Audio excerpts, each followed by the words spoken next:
শিটং একটি সুন্দর পাহাড়ে ঘেরা অফবিট গ্রাম, যেখান থেকে কাঞ্চনজঙ্ঘার 360 ভিউ দেখা যায়। শিটংয়ের অহলদারা অনেক ফেমাস একটা জায়গা, তবে সবসময় সেখানে হোমস্টে পাওয়া যায় না, কারণ খুব কম সংখ্যক হোমস্টে ওখানে রয়েছে। তবে মন খারাপের কিছু নেই, যদি কখনো অহলদারাতে হোমস্টে না পাও, তোমাদের আমি এমন একটা হোমস্টের ঠিকানা দিচ্ছি যেখানে গেলে তোমরা কাঞ্চনজঙ্ঘার 360 ভিউ দেখতে পাবে সেখান থেকেও। তারপর নিচের সমস্ত পাহাড়, সুন্দর মেঘ, একদম সাইলেন্ট একটা জায়গা, সময় কাটানোর জন্য খুবই সুন্দর একটি জায়গা শিটংয়ের, যার ঠিকানা তোমাদের আমি এই ভিডিওতে দিতে চলেছি।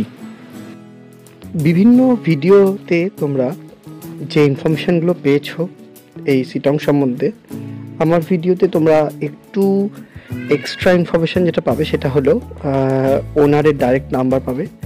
আমি নিজেও পাইনি, আমি বিভিন্ন ভিডিও থেকে যখন হোমস্টের অ্যাড্রেসটা পেয়েছিলাম সেখানে যে নাম্বারটা ছিল সেটা ওনারের ছিল না, সেটা আমরা যখন হোমস্টেতে যাই তখন সেটা জানতে পারি এবং আমাদের একটু প্রাইসগুলো বেশি লেগেছিলো হোমস্টের ওনারের কথা অনুযায়ী।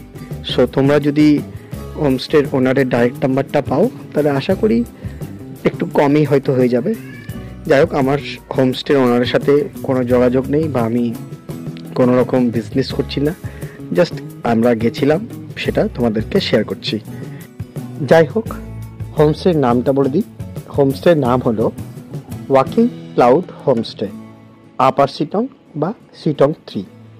আমরা আগে এই হোমস্টের সম্বন্ধে সমস্ত ডিটেলস ব্লগের মাধ্যমে দেওয়ার চেষ্টা করব। আমরা কিভাবে গেলাম, কি খেলাম, গাড়ির ফেয়ার কত, আর আমাদের কাছে হোমস্টের কি ফেয়ার নিয়েছিল তার সাথে তুমি কম্পেয়ার করে নেবে। তোমার বেশি কম হতেই পারে সিজন অনুযায়ী, সেটা আমি বলতে পারছি না, তবে আমাদের কি ফেয়ার লেগেছিল সেটা তোমাদেরকে আমি বলে দেবো।